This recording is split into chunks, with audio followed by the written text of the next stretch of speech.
Hello everyone, good morning and welcome to ambitiousbaba.com. We are back with our daily current affairs. तो चलिए जानते हैं 9 जून के current affairs क्या है।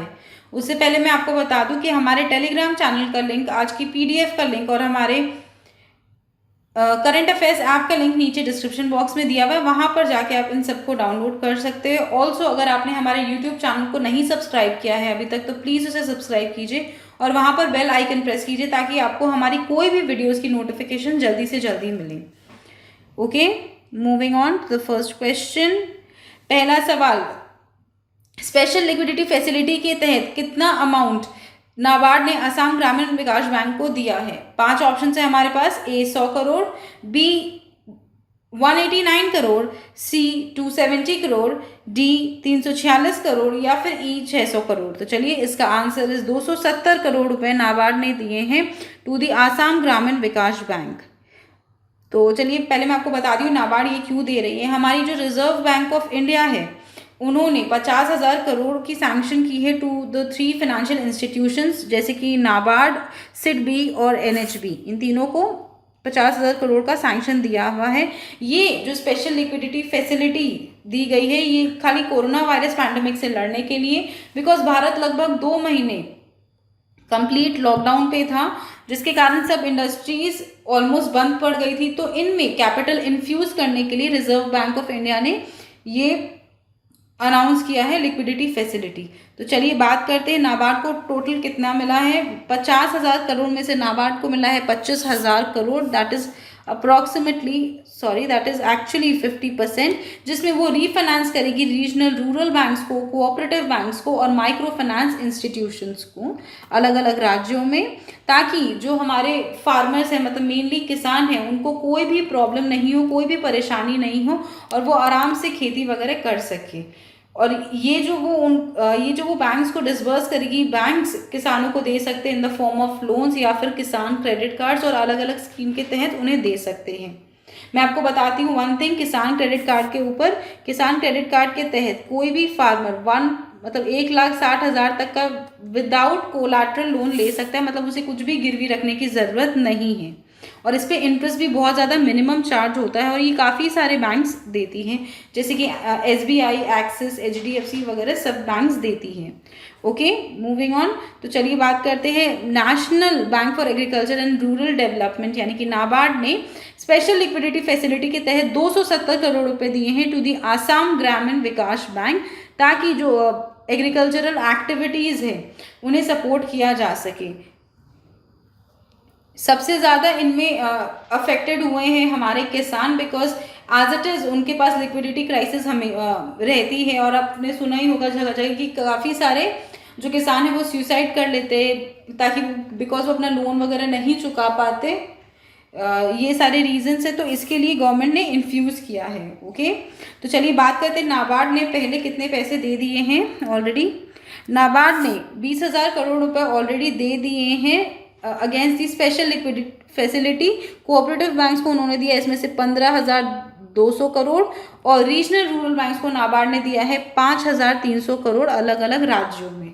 ओके, पहले नाबार्ड ने डिस्कस किया था 12,767 crore both to the state cooperative banks and regional rural banks across the country, और उसके बाद बढ़कर ये आंकड़ा हो गया है 20,500 करोड़ का। ओके, तो चलिए पंजाब को उन्होंने दिया 1,500 करोड़ रुपए, जिसमें 1,000 करोड़ दिए गए to the Punjab state cooperative bank और 500 करोड़ टू द पंजाब ग्रामीण बैंक।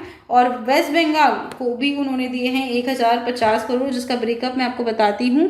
300 करोड़ दिए गए हैं टू दी एमएफआई यानी कि माइक्रो फाइनेंस इंस्टीट्यूशंस, 700 करोड़ दिए गए हैं to the state cooperative banks and 50 crore दिए गए हैं for the regional rural banks. और बाकी सिडबी और एनएचबी को जो आरबीआई ने सैंक्शन किया है वो 25,000 करोड़ इन 2 सेगमेंट्स में किया है, बिकॉज जैसे कि सिडबी स्मॉलर जो इंडस्ट्रीज़ है उनके वर्किंग कैपिटल वगैरह में कोई परेशानी नहीं हो और वो क्रैश करने से बचे, तो उसमें लिक्विडिटी इन्फ्यूज़ करने के लिए आरबीआई ने उनको दिया है। And same with the national housing bank. ये सब इनको अलग अलग सेगमेंट्स में लिक्विडिटी क्राइसिस नहीं हो, लोगों की परेशानी काफ़ी हद तक कम हो जाए, इसीलिए प्रोवाइड कर रही है आरबीआई। तो चलिए नाबार्ड के बारे में कुछ जान लेते हैं। नाबार्ड के हेडक्वार्टर्स इन मुंबई, महाराष्ट्र। नाबार्ड के जो चेयरमैन है उनका नाम है गोविंदा रजुलू चिंतला और it was founded on 12 July 1982। Okay, तो चलिए बढ़ते हैं आगे हमारे दूसरे सवाल की तरफ। दूसरा सवाल, गरसेन को समर कैपिटल किस राज्य का घोषित किया गया है? 5 ऑप्शन है हमारे पास। A Telangana, B Uttarakhand, C Karnataka, D Assam या फिर ई ओडिशा। तो चलिए the answer is B Uttarakhand. Uttarakhand के चमोली डिस्ट्रिक्ट में आता है गरसेन, जिसे अनाउंस कर दिया गया है as the summer capital of Uttarakhand. ये अनाउंसमेंट 8 जून को आई थी और इसके अगेंस्ट में जो नोटिफिकेशन जारी की गई थी वो की थी चीफ सेक्रेटरी उत्पल कुमार सिंह ने।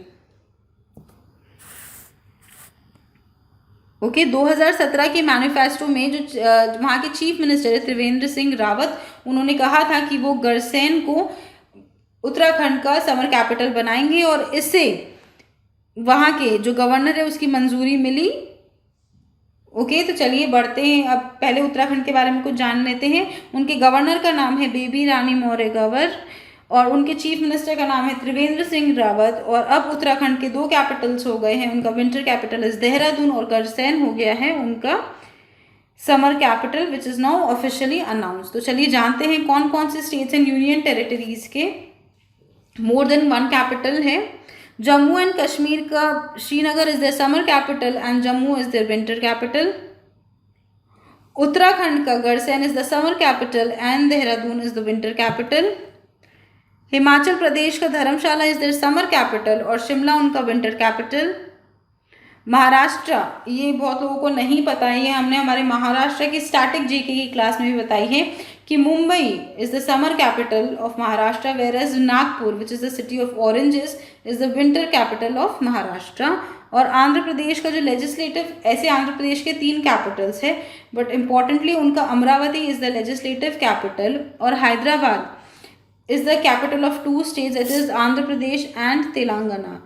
आंध्र प्रदेश का आप जानते हैं 2014 में विभाजन हुआ था between 2 states that is Andhra Pradesh and Telangana. तो 2014 से Hyderabad is the shared capital between Telangana and Andhra Pradesh. Okay, 1956 से 2014 तक वो अकेला आंध्र प्रदेश का कैपिटल था और अब उस हैदराबाद को शेयर करता है कैपिटल एज तेलंगाना ऑल्सो। तो चलिए बढ़ते हैं हमारे तीसरे क्वेश्चन की तरफ। तीसरा सवाल, किस देश के साथ इंडिया ने एक MOU साइन किया है for developing cooperation in the power sector? 5 option है हमारे पास। ए स्वीडन, बी नॉर्वे, सी स्विट्जरलैंड, डी फिनलैंड या फिर ई डेनमार्क। तो चलिए इसका answer is E Denmark. Bharat ने एक MOU साइन किया है विथ डेनमार्क ताकि एक कोऑपरेशन डेवलप हो सके between the 2 Nations in terms of in the power sector. Okay, इसके इस MOU को साइन करने के बाद जो दोनों नेशंस है वो अपनी नॉलेज, अपनी टेक्नोलॉजी वगैरह शेयर करेगी इन टर्म्स ऑफ पावर, ताकि एक मजबूत और लॉन्ग टर्म कोऑपरेशन दोनों देश के बीच में हो सके, mainly in the power sector.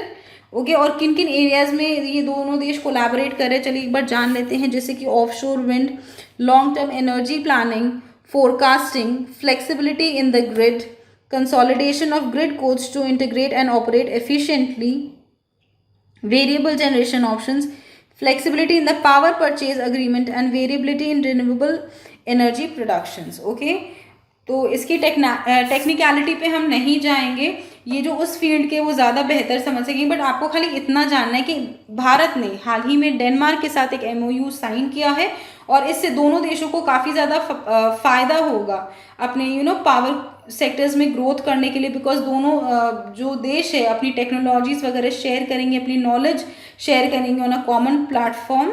Okay, तो चलिए जानते हैं डेनमार्क के बारे में। डेनमार्क का कैपिटल इज कोपेनहेगन और उसकी करेंसी इज डैनिश क्रोन।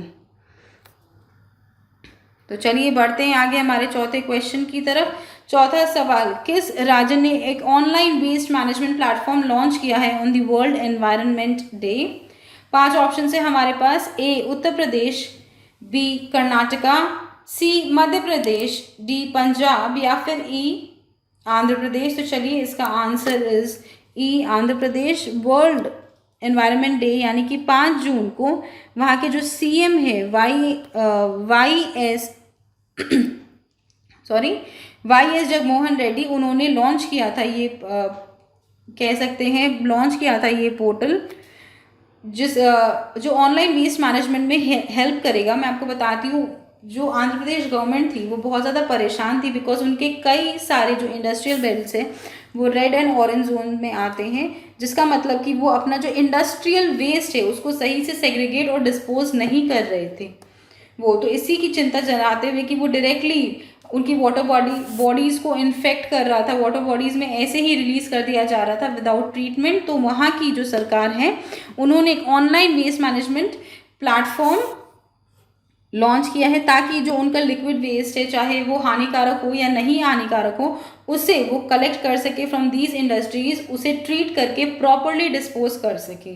देखिए काफ़ी सारी जो इंडस्ट्रीज़ हैं वहाँ पे उनके खुद के वेस्ट डिस्पोजेबल प्लांट्स हैं, जहाँ वो ट्रीट करके उसे फिर डिस्पोज करती है। और जिन इंडस्ट्रीज़ के नहीं हैं वो इनके पोर्टल पर जाके अपने आप को रजिस्टर कर सकती है, और जो इनकी बॉडी है जैसे कि Andhra Pradesh environment management cooperation, वो इसका पूरा ध्यान रखेंगे कि उस वेस्ट को कलेक्ट करके फिर उसे सही ढंग से सेग्रीगेट और ट्रीट करने के बाद ही रिलीज़ किया जाए। तो ये बहुत ही अच्छा इनिशिएटिव है, इससे कई सारे प्रॉब्लम्स का खात्मा हो जाएगा, बिकॉज डायरेक्टली ऐसे रिलीज़ करना वाटर बॉडीज़ में कई ज़्यादा नुकसान होता है, both to the marine life, और जो लोग फिश वगैरह कंज्यूम करते हैं उनको भी बहुत नुकसान हो सकता है, बिकॉज मेरीन लाइफ अगर पोल्यूटेड है तो वो टू ह्यूमन ट्रांसमिशन भी हो सकता है। मैं आपको बताती हूँ इन सब को लेके भी एक बार हुआ था कि जो ताजमहल है आप देखते होंगे वो पहले जितना वाइट था अब वो इतना वाइट नहीं है, बीच में वो येलोइश होने लगा था। और उसके बाद काफ़ी डिटेलिंग के बाद और रिसर्च के बाद पता चला कि मथुरा रिफाइनरी जो रिलीज़ कर रही है अपना industrial waste without treating in the river, उससे ताजमहल को नुकसान हो रहा है, बिकॉज वही पानी इवेपोरेट होकर और फिर रेनफॉल के रूप में वहाँ पर बहुत ज़्यादा सल्फर का कंटेंट वगैरह हो गया था, जिसके कारण ताजमहल का कलर येलोइश होने लगा। और उसके बाद वहाँ की सरकार ने उसको कॉम्बैट करने के लिए कई सारे स्टेप्स लिए। तो चलिए जानेंगे मोर अबाउट आंध्र प्रदेश। उनके गवर्नर का नाम है बिश्वभूषण हरिचंदन, उनके चीफ मिनिस्टर का नाम है वाई एस जगमोहन रेड्डी, और उसके कैपिटल है 3, Visakhapatnam is their executive capital, Kurnool उनका जुडिशियल कैपिटल है, और Amaravati is the legislative capital. Okay तो चलिए बढ़ते हैं आगे।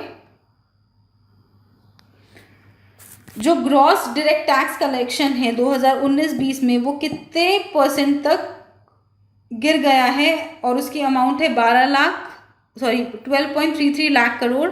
5 ऑप्शन है हमारे पास, ए 1.52%, बी 2.34%, सी 3.65%, डी 4.92% या फिर ई 5.3%। तो चलिए इसका आंसर इज 4.92%। तो चलिए पहले बात करते हैं जो GDT है यानी कि ग्रॉस डायरेक्ट टैक्स कलेक्शन है, वो 2018-19 फिस्कल ईयर में था 12,97,674 लाख करोड़ इतना था, और वो 2019-20 में 4.92% से घट कर हो गया है 12.33 लाख करोड़। ठीक है, तो इसकी रीज़न हम जानते हैं। चलिए मैं आपको बताती हूँ कि जो हमारा ये जो बजट आता है यूनियन बजट वगैरह, जिसमें टैक्स वगैरह के बारे में भी कहा जाता है, उसमें हमारी सरकार ने कॉर्पोरेट टैक्स रेट को घटा दिया था। मतलब जो निर्मला सीतारमन मिनिस्ट्री ने तो कॉर्पोरेट टैक्स को घटा दिया था, स्टैंडर्ड डिडक्शन के अमाउंट को बढ़ा दिया था, और IT एग्जेम्पशन लिमिट को भी बढ़ा दिया गया था। तो इन सब रीजंस के कारण जो इनकम टैक्स डिपार्टमेंट ने कहा 7 जून को, उन्होंने कहा कि यही खाली एक सोल रीज़न है इतने प्रतिशत तक उनके घटने का। और ये जो टैक्स कलेक्शन कम हुआ है ये एब्सोल्युटली परमानेंट नहीं है, ये एब्सोल्युटली टेम्पररी इन नेचर है, और इसमें कोई भी अलग वे में जाके देखने की ज़रूरत नहीं है, बिकॉज ये कुछ पॉलिसी रिफॉर्म्स हुई थी गवर्नमेंट की, उसी के कारण हुआ है। ओके तो चलिए बढ़ते हैं आगे टू द 6th क्वेश्चन। छठा सवाल, इनमें से किस कंपनी ने IBM के साथ पार्टनरशिप की है to offer the cloud solutions? 5 option है हमारे पास। A Tech Mahindra, B Infosys, C TCS, D Accenture या फिर ई विप्रो। तो चलिए the answer is E Wipro.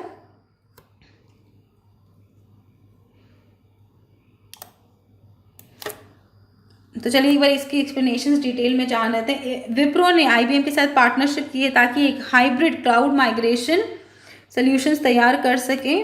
उनके ऑलरेडी जो एक क्लाउड सॉल्यूशंस है उसमें कुछ चेंजेस लाने के लिए और जो उनके यूज़र्स हैं उनको एक बेटर सर्विस प्रोवाइड करने के लिए ये सब किया, ये उन्होंने पार्टनरशिप की है। इस अलायंस के बाद विप्रो एक ऐसी हाइब्रिड क्लाउड ऑफरिंग हेल्प देगी टू अपने कस्टमर्स, ताकि वो अपनी जो बिजनेसेस हैं उसे माइग्रेट कर सके, सही से मैनेज कर सके और ट्रांसफॉर्म कर सके। जो क्रिटिकल उनके ऑपरेशंस हैं उनमें काफ़ी ईज हो जाएगी, इसीलिए विप्रो ने ये पार्टनरशिप की है। ओके और इसके बाद जो उनके कस्टमर्स है उनको IBM और रेड हैट सॉल्यूशंस है उनका एक्सेस रहेगा, ताकि वो अपनी जो टेक्नोलॉजिकल इन्वेस्टमेंट्स हैं उनको मैप कर सके, उन्हें देख सके और जो एक इम्प्रूव्ड एक्सपीरियंस है डिजिटल वर्ल्ड में उन सभी को एक्सपीरियंस कर सके। सो ये बहुत ज़्यादा जो विप्रो के एग्जिस्टिंग कस्टमर्स हैं उनको इससे बहुत ज़्यादा फ़ायदा होगा इस डील के बाद। ओके बढ़ते हैं आगे। 7वें क्वेश्चन पे, किसे चुना गया है as the new chairman of British Academy of Film and Television Awards यानी कि बाफ्ता? 5 ऑप्शन है हमारे पास। A Venkataramani Sumantran, B Krishnendu Majumdar, C Ravindra Singh Dhillon, D SN Rajeshwari या फिर ई शेखर C मंडे। तो चलिए the answer is Krishnendu Majumdar.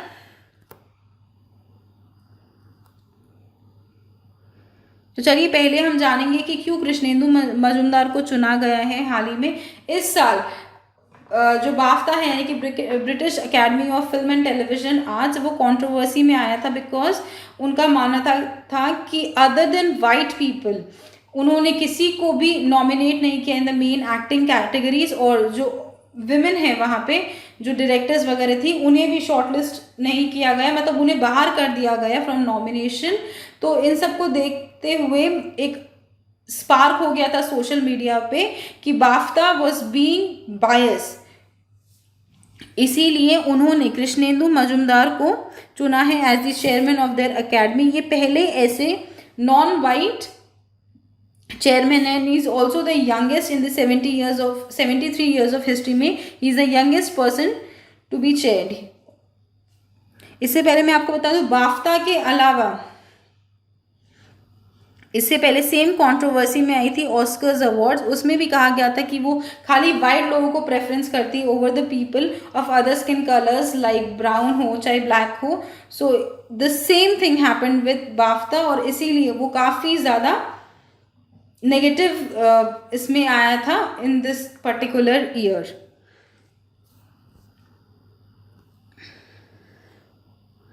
Okay बढ़ते हैं आगे। 8वां क्वेश्चन, कौन से भारतीय हैं जिन्हें रिचर्ड डॉकिंस अवार्ड मिला है? ओके 5 ऑप्शंस है। ए विराट कोहली, बी शक्तिकांता दास, सी जादव पायेंग, डी जावेद अख्तर या फिर ई सुधा मूर्ति। तो चलिए इसका आंसर इज जावेद अख्तर, जो एक बहुत ही फेमस इंडियन पोएट और लिरिसिस्ट हैं।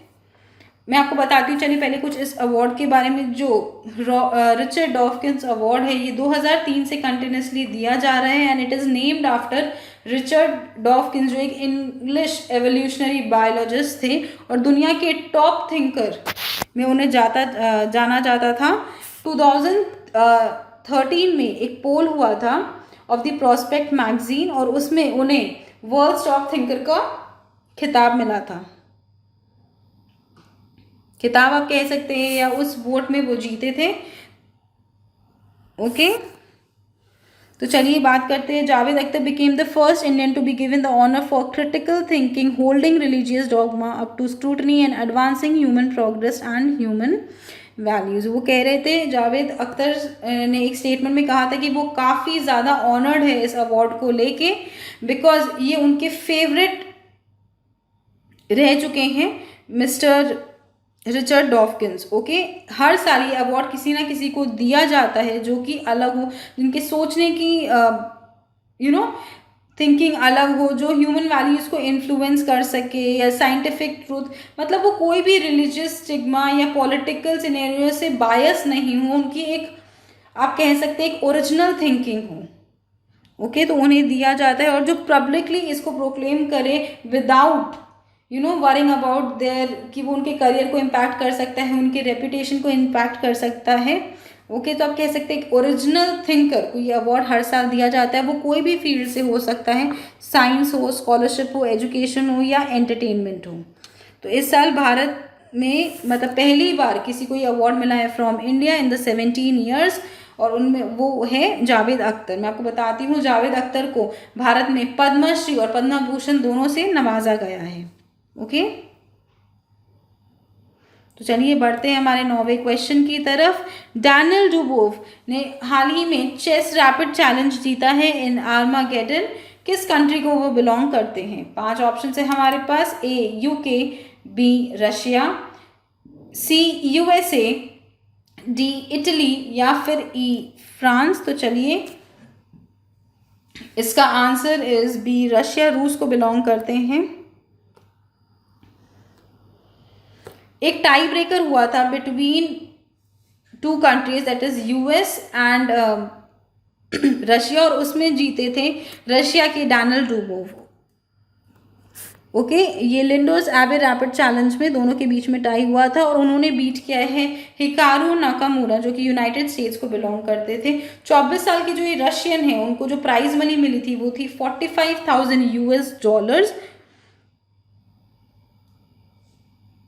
और उन्हें चुना गया है for the Magnus Carlsen chess tour grand final. Okay, also चलिए बात करते हैं कुछ इस रशियन चेस ग्रैंड मास्टर के बारे में। इन्होंने 14 साल की उम्र में ग्रैंड मास्टर का खिताब हासिल किया था। 14, just in the age of 14 years इन्हें ये अवार्ड मिला था ऑफ द ग्रैंड मास्टर, ये खिताब मिला था। और ये पहले वर्ल्ड रैपिड चैंपियन जीत चुके हैं at the world rapid chess championship, जो सेंट पीटर्सबर्ग में हुआ था 26 से 28 दिसंबर के बीच इन द ईयर 2018 में इन्हें वर्ल्ड रैपिड चेस चैंपियनशिप का अवार्ड मिला है, वर्ल्ड रैपिड चैंपियन।